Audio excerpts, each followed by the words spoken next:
और मेरा कोई सुनाई नहीं हुआ। इसलिए हमने अनशन में बैठे हैं। जब तक हमारा मांग पूरी नहीं होगी तब तक मैं अनशन से नहीं उठूंगा। लगातार जो यहाँ ब्लास्टिंग हो रही है उसकी वजह से यहाँ के स्थानीय जो लोग हैं बहुत परेशान हैं और आए दिन ब्लास्टिंग से यहाँ जो घर मकान है सब गिरते जा रहे हैं। और अभी कुछ दिन पहले सुने होंगे कि यहाँ एक लेडीज़ फांसी लगा के जान दे दी लगातार एनसीएल मुख्यालय के टॉर्चर से। और अभी एक थे ना वो बताएं अभी कि हमको चौकी में बंद कर दिया गया था।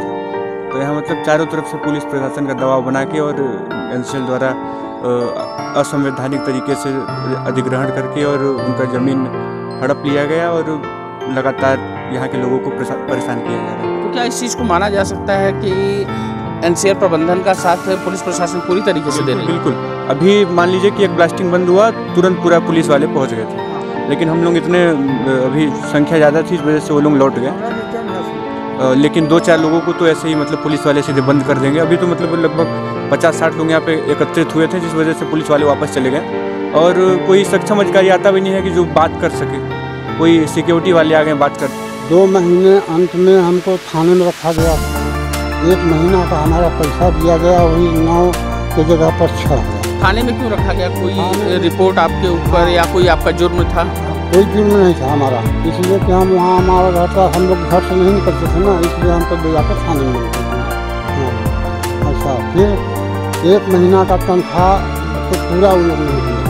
कौन नहीं दिया? थाने वाले नहीं दिया, हम किसको कहेंगे? वही उनके अंडर में थे, वही पैसा दिया कि हम लोगों को देते थे। हाँ, उसके बाद जब शुरू में हम लोगों को काम दिया गया था तो 1 महीना का पहले का तनख्वाह ये लोग बिल्कुल नहीं दिए कंपनी वाले। हाँ। कार पोलखोल पोस्ट में आपका स्वागत है। जैसा कि आप देख रहे हैं इस वक्त हम सिंगरौली ज़िले के मुहेर गांव में हैं और मुहेर गांव का ये अरजहवा टोला है। जैसा कि आप हमारे साथ देख सकते हैं पीछे जो है एनसीएल का खदान है और खदान के सामने ही लोग यहाँ अनशन पर बैठे हुए हैं और उनका प्रतिनिधित्व करने के लिए भी कुछ लोग बैठे हुए हैं अपनी मांगों को लेकर। आइए हम उनसे बात करते हैं और जानने का प्रयास करेंगे उनसे कि उनकी क्या मांगें हैं एनसीएल से। मेरा नाम ब्रिजेंद्र पाठक है। आप यहीं के निवासी हैं? मैं सिंगाही गांव से हूं, जो एनसीएल के अधिग्रहित ग्राम के बीच में ही आता है। अधिग्रहित ग्राम से ही है और मुहेर भी उसके हिसाब से हमारे ही उसमें आता है। आज ये जो हड़ताल है आप लोगों के द्वारा किस लिए है? क्या मांग है आपकी एनसीएल से? देखिए, वैसे तो हम लोगों की बहुत सी मांगें हैं, क्योंकि 1989 से अब तक का मामला है जो सारे मामले पेंडिंग में पड़े हुए हैं। 1989 से लेकर अभी तक 3 अधिग्रहण हो चुके हैं। फर्स्ट अधिग्रहण 1989 में हुआ था और सेकंड अधिग्रहण 1992 में, थर्ड अधिग्रहण 2006 में हुआ था और चौथा अधिग्रहण 2020 में हुआ है। समस्या ये है कि जितने बार भी इन्होंने अधिग्रहण में भूमियाँ ली, प्रत्येक बार लोगों की वही मांगे थी जो आज है। नौकरी का, मुआवजे का, प्लाट का, जिनका कुछ अपना शेष बचा हुआ है, ये सारी मांगे थी। किंतु सारे मामले जो है कुछ दूर तक तो चले, इसके बाद बंद हो गए। 89 का मामला कुछ दिन तक चला, कुछ लोगों को मिला आधा अधूरा, इसके बाद छूट गया, बाकी लोग छूट गए। 92 में भी यही हुआ, कुछ लोगों को मिला, फिर मामला छूट गया। इसके बाद 2006 का भी यही चला, 2020 में भी यही हो रहा है। हमारा ये कहने का आशय है कि 1989 का जो मुद्दा उस समय था, जो क्राइटेरिया बनाई गई थी नौकरी की, उसको यथावत रखना चाहिए नियम से। 1992 में जो आपने क्राइटेरिया बनाया उसको यथावत रखना चाहिए। 2006 में जो बनाया यथावत रहना चाहिए। जितने बार भी अधिग्रहण होता है, एक अधिग्रहण होता है, उस नौकरी को देते देते ये 20 साल लगाते हैं और 20 साल में कई नियम बनाते हैं। अभी आपने सुना रहा होगा कि पहले पैकेज में 2 डिसमिल 50 डिसमिल पहले नौकरी देते थे। ये हरिजन आदिवासी 2 डिसमिल, सामान्य पिछड़ा को 50 डिसमिल में नौकरी देते थे। कुछ दूर तक दिए, कुछ लोगों को दिए, इसके बाद बंद कर दिया। 2001 से 1 में ये लोग नौकरी बंद कर दी, 1992 की और 89 की दोनों, जबकि 89 और 92 की नौकरी एक साथ दी जाती रही।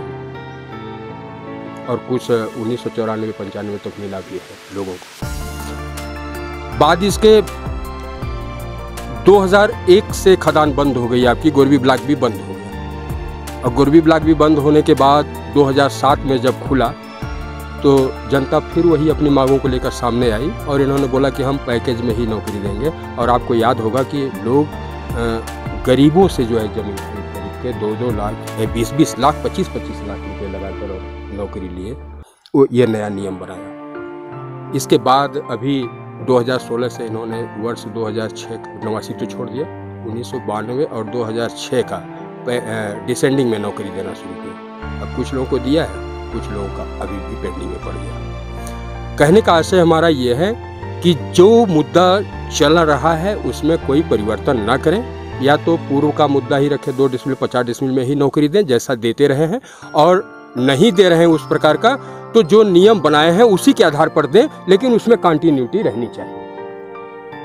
लोगों का मुआवजा है, प्लाट है। अभी बताइए कि जहाँ एक और गवर्नमेंट जो है गरीबों को, हरिजन को, आदिवासी का इतना ज़्यादा मुद्दा उठा करके हम ये दे रहे हैं, वो दे रहे हैं, ज़मीन दे रहे हैं, और यहाँ पर सब ले रहे हैं लेकिन सुनने वाला कोई नहीं है। तो न तो रूलिंग पार्टी में कोई है ऐसा जो इनकी समस्याओं को सुने, और न तो अपोजिशन पार्टी में है। यही समस्याएं हैं। अब देखिए, मैं हम लोगों की अभी जो 4-5 मांगे हैं उसको मैं आपके सामने रख रहा हूँ कि इन्होंने 1992 और 2006 को डिसेंडिंग में लिया था। जिस प्रकार से नौकरी दे रहे हैं उसमें 1989 को भी शामिल करें, क्योंकि 1989 फर्स्ट अधिग्रहण इन्होंने शुरू किया था। दूसरी बात यह है कि जो इन्होंने दूसरा जो डिसेंडिंग में नौकरी देना शुरू किया, और उस डिसेंडिंग की जो इन्होंने सूची बनाई, उस सूची में सही और गलत सही तरह के आदमी हैं। मेरा ये है कि जो गलत व्यक्ति हैं उनको आप किनारे करो और जो सही व्यक्ति हैं उसको आगे बढ़ाओ। तीसरा है कि ब्लॉक बी में कुछ जमीन जो ट्रिब्यूनल में चल रही थी, जो जमीन इन्होंने ट्रिब्यूनल में भेज दिया था उसको डिसेंडिंग में शामिल ही नहीं किया था, यानी कि नौकरी में शामिल नहीं किया था। लेकिन जब समय के साथ ट्रिब्यूनल से उस केस का फैसला हो गया तो उस जमीन को शामिल करके फिर से इनको नौकरी देनी चाहिए। क्लोज मत करो उसको। आप जब कंटिन्यू चला आ रहा है तो उसको कंटिन्यू चलाते रहिए। 82 एकड़ जमीन अभी ट्रिब्यूनल में चल रही है, तो अभी जब क्लोज कर दोगे तो समय के साथ जब लोग ट्रिब्यूनल से जीत कर आएंगे तो वो जीत के भी आने से उनको कोई फायदा नहीं होगा। ऐसे स्थिति में तो उसमें नौकरी में कंटिन्यूटी करते हुए जैसे जैसे लोग ट्रिब्यूनल से केस लड़कर जीतते चले आ रहे हैं उनको उस प्रकार से नौकरी देते रहे। तीसरा है कि अभी जो मुहेर का अधिग्रहण हुआ है, मुहेर के अधिग्रहण में जो मुआवजा मिल रहा है, जो ज़मीनें ली जा रही हैं, जो मकान नापी हो रही है, जो मुआवजे का इन्होंने नोटिस शुल्क बनाया है, अभी मज़े की बात यह है कि जो यहाँ के लोग हैं उनको नहीं मिला, और बाहर के लोग जो यहाँ घर बनाए हैं वो मुआवजा पा गए, अपना नोटिस भी मिल गई उनको पैसे भी मिल गए। तो हम कह रहे हैं कि बाहर के लोगों से ऐसी कौन सी यारी है, और जो यहाँ के लोग हैं इनसे कौन सी भी आपको दुश्मनी है। यहाँ के लोगों को निपटाओ पहले। दूसरी बात यह है कि आज अगर इनको आप मुआवजा दे देते हैं तो कल यहाँ के लोग व्यवस्था न बनाएंगे। ये पूरा मुहेर, ये जितना मुहेर आप देख रहे हैं यहाँ पे, ये सब मुहेर है, और ये सब आने वाले 6 महीने या साल भर में ये सारा प्लेस हट जाना है यहाँ से। जिस तरीके से आप कह रहे हैं कि बाहर के लोग यहाँ पर घर बनाए, उन्हें मुआवजा मिल गया और स्थानीय लोगों को नहीं मिला, बिल्कुल नहीं तो मिला। ये क्या मतलब आपका इशारा है एनसीएल प्रबंधन के तरफ की कहीं ना कहीं वो घपला कर रहा है इन सब? बिल्कुल, दूसरों के जमीनों में लोग घर बनाए हुए हैं। जमीन किसी और की है, घर किसी और ने बनाया है। चूंकि वो दबंग लोग हैं तो जाकर अपना मुआवजा ले लिया ऑफिस में डरा धमका कर। जो यहाँ के लोग हैं वो अभी तक घूम रहे हैं, उनको नहीं मिला है, उसकी कोई सुनवाई नहीं है। तो हमारा ये मतलब है कि अगर आप जमीन का मुआवजा दे रहे हैं, नोटिस बांट रहे हैं, तो नोटिस एक तरफ से आप बांट दीजिए ना। नोटिस आपने बांट दिया, लोग अपना पेपर भी जमा कर दिए। पेपर जमा करने के बाद, हाँ, पेपर जमा हो गया, अब आप पेपर जांच करिए और उनका मुआवजा क्लियर करिए। यहाँ तो नाम दिया जाता है, फोन किया जाता है कि आइए आपका काम कंप्लीट है, आप ले जाइए। ये कौन सी बात हो गई? पर्टिकुलर किसी को आप सूचना देंगे 2-4 आदमियों को, और 2-4 लोगों को सूचना देने के बाद आप मुआवजा बांट देंगे। आप एक तरफ से क्यों नहीं नोटिस दे देते सबको? इसके बाद ये लड़ाई तो चूंकि बहुत पहले से चल रही है, लेकिन 2015 से ये मामला ज़्यादा गरमाया है विस्थापितों का। 2015 में एनसीएल ने कहा कि बहुत से ऐसे लोग हैं, हम सबको नौकरी नहीं दे सकते एनसीएल में। तो ये एग्रीमेंट हुआ कि जो आउटसोर्सिंग कंपनी है उसमें लोगों को नौकरी दी जाएगी, और 70% लोगों को नौकरी देने की बात भी हुई। उस समय अगर मैं बात करूं 2008 से, तो 2008 से लेकर 2023 तक जितने भी जिले में कलेक्टर आए हैं सब ने आदेश दिया है और सेम आदेश हुए हैं उनके। क्या उन आदेशों का पालन किया गया? कोई आदेश का पालन नहीं हुआ है, किसी भी आदेश का पालन नहीं हुआ है। ऑफिसर आते हैं, कलेक्टर ही जैसे आए, 1 साल रहे, उन्होंने आदेश दे दिया, आदेश देने के बाद वो चले गए, फिर से पूरा नहीं हो गया। यही मुद्दे हैं। तो इसमें हम ये चाहते हैं कि मीडिया इन विस्थापितों का सहयोग करे और जो इनको चाहिए, जो इनका अधिकार है, वह अधिकार दिलाए। आपका नाम? पीपी यादव मेरा नाम है, मैं अध्यक्ष हूँ भारतीय विस्थापित संघ सिंगरौली का। जैसे कि अभी आपके साथी ने बातों ही बातों में एक चीज़ कही कि हमारे यहाँ जो मुख्यमंत्री हैं, प्रदेश के मुखिया हैं, उनका एक आदेश है अनुसूचित जाति और जनजाति के लिए कि इनका पूरी तरीके से सहयोग किया जाए। तो क्या यहाँ का स्थानीय प्रशासन और एनसीएल प्रबंधन, आप लोग बैठे हुए हो यहाँ पर, आप लोगों के सहयोग किसी भी तरीके से कर रही हैं? कोई सहयोग नहीं हो रहा है। इसमें जो 89 वाला अधिग्रहण है उसमें अधिकांश आदिवासी और हरिजन है, करीब करीब 40 आदमी हैं। उनको उस समय बोला गया कि हम जब आपका ज़मीन पे काम करेंगे तो एम्प्लॉयमेंट देंगे, लेकिन आज उनके ज़मीन में काम हो रहा है, एम्प्लॉयमेंट देने की बात करते हैं, अगर ऑफिस में जाते हैं तो उनको भगा दिया जाता है। उनका सुनवाई 89 के वाले को डिसेंडिंग जो इनका नियम बना है उसके अंतर्गत करें, अथवा पूर्व जो उसमें अधिग्रहण के समय जो कानून थे उस कानूनों के अंदर अगर वैधानिक पाए जाते हैं तो उनको एम्प्लॉयमेंट दें। जिस तरीके से अपनी मांगों को लेकर आप धरने पे बैठे हुए, धरना कब तक आप लोगों का चलेगा?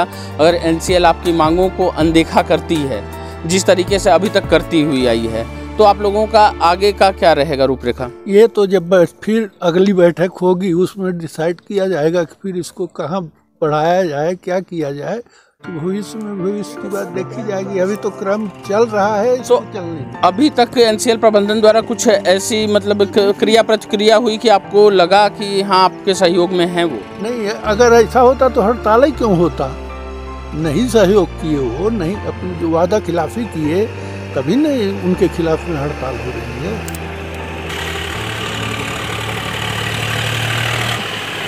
आपका नाम? कहाँ से हैं? मुहेर से।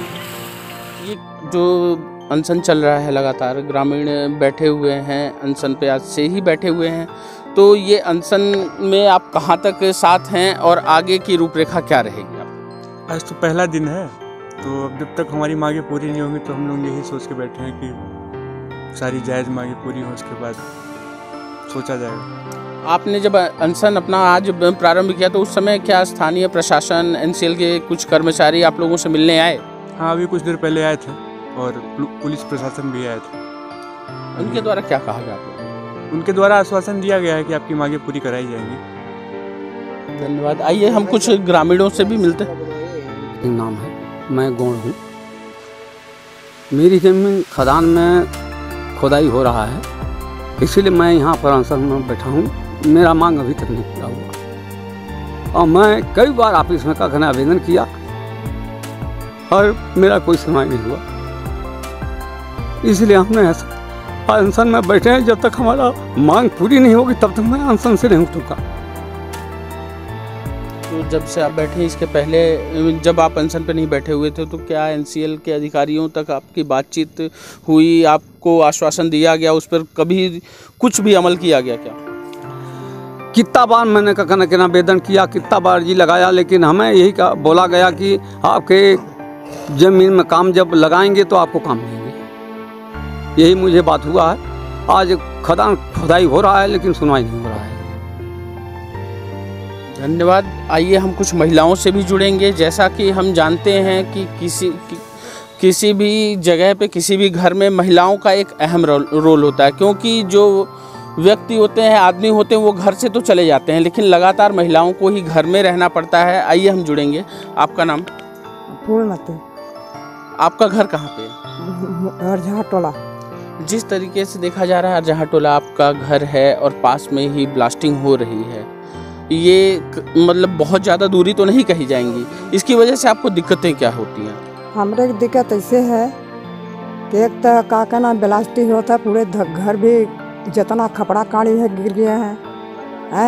और गरीब आदमी, हमारा लड़का बच्चा सब भी बैठे हैं घर में, गरीब आदमी है। अब बाहर का आदमी ड्यूटी कर रहे हैं, हम लोग भुट्टा बिन रहे हैं। तो किस लिए हम लोग कैसे जिएंगे? घर गिर रहा है, एक तो पानी की तकलीफ, एक तो खाने का तकलीफ। सरकार का हमको सुविधा दे रहा है, उसको बताइए, हमारा नीला करिए। सबको भत्ता मिल रहा है और सबके पेंशन मिल रहा है, हम लोग की कुछ नहीं मिल रहा है। हमारा लड़का घूम रहे हैं, काम भी नहीं पाते हैं। आपकी ज़मीन अभी तक अधिग्रहित की है एनसीएल ने? हाँ, तब कहाँ मन करेगा। आपका नाम? अभी तक जिस तरीके से बता रही हैं कि लगातार दिक्कतों का सामना करना पड़ रहा है, अभी आपका घर भी तो यहीं है, ब्लास्टिंग की वजह से क्या दिक्कतों का सामना करना पड़ा आपको? तो बहुत दिक्कत है, यहाँ घर घटे सब बदल जाता है, यहाँ सब ले ले, लड़का बच्चा किस काम में नहीं लगता, घूमत आना खेत को लिया सब ले ले, यहाँ में नहीं मरत आना, किस सुविधा नहीं जा, किस चीज़ से खाए भी ना मरता नहीं, गरीब में नहीं ना खेत को लिया भी ले ले, घर घटे गिरता मन मोर जाए चिपट जाए, तब ओकर सुनाई हुई। एनसीएल द्वारा आपकी जमीन ले ली गई है? ले लिया एनसीएल गई वाला सब फंस गया है, ये वाले का बातें वाले का गरीबी वाले ले लेता, तब हमारे तीन मर जाएगी। हाँ, फसल भाई हो, फसला ले लेवा तो कहाँ थे हमरे जी? तो क्या उसका मुआवजा अभी तक नहीं मिला आपको? एक भी हम मुआवजा कहाँ के सुनाई नहीं हो, तो एक माने हमारे मरी तक, एक माने जीव जा रही था, जीव का बदला जीव दे सकला सरकार, चिपर का तो मर जाए घर में, तो जीव का बदला जीव सरकार दे सकला। अब जब सुनाई नहीं आओ तो एक माने पे जीव दे सरकार ना दे के सुनाई ना हो, एक माने घर में मर जा मने, तब एक माने सरकार सुनाई हुई तो ठीक भाई, सुन ले सरकार, देख ले। लड़का सब बाहर का मने काम में लग गए ना, ये गाय का मने घूमत आने, लड़का आने गाय का मने कहाँ घूमे, ये गाय का लड़का बने दूसरे लड़का घूमत आने, जमीन सब लुटा। आपका नाम? पानमती सर। क्या कहेंगे आप इस चीज़ पे?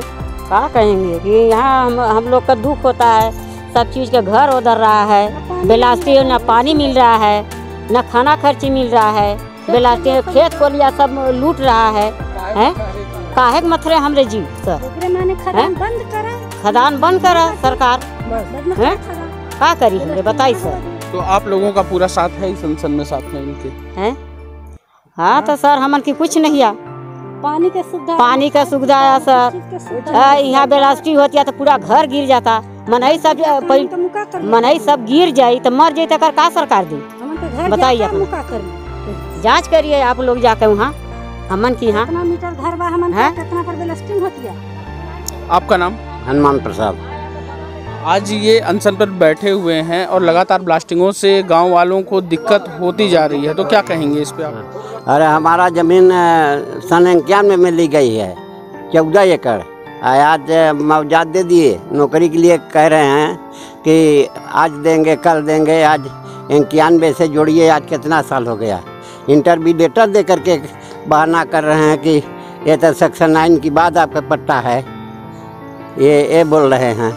ये ज़मीन ये जो बैठे हैं हम, ये सन 6 में फंसी है, आज तक इसका मुआवजा नहीं, ना नोटिस मिली है हमको, न कुछ मिला है। अब पता लगाते हैं तो कहते हैं आंसू से बताओ ना कि 6 में फसल बात आपको 3 लाख रुपया देंगे। हम कहीं आज जो रेट में ज़मीन मुहर का वितरण होगा उस रेट का चाहिए, और नौकरी भी चाहिए।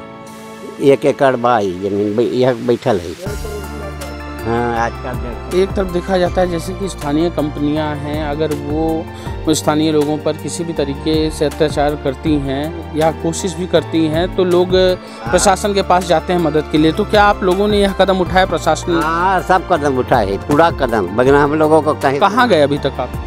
कहाँ तक? बहुत कलेक्टर से बहुत सारी शिकायत कर ली और कुछ कर ली, कि हमें कालरी बांध से कुछ जायदाद कर रहा है आपका, एक सेक्टर 9 की बात है, आप का देखेंगे देखते रही। आपका नाम? हमारा नाम हीराम है। क्या कहेंगे आप, आपकी ज़मीन यहाँ पर फंसी है एनसीएल में? आधा तो तोड़ दें, आधा रुपया, आधा पड़ा गया, वो आधा बचल बा।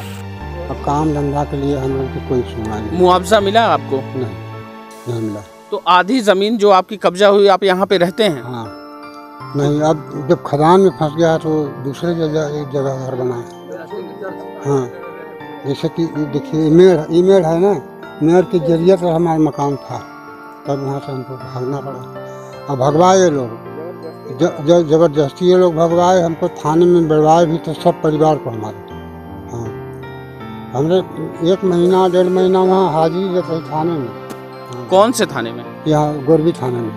हमरन कनी पैसों जैसे नौकरियों देते हैं ना, तो 10,000 9,000 6,000 कहूँ को जौने को एकाध जन के देहन ओकरो काट के नहीं, वो कंपनी वाले घूस में ले, आधा काट कर हमरन के पैसा दें, आधा थाने वाले में, आधा को कंपनी का मैनेजर लेता था पैसा।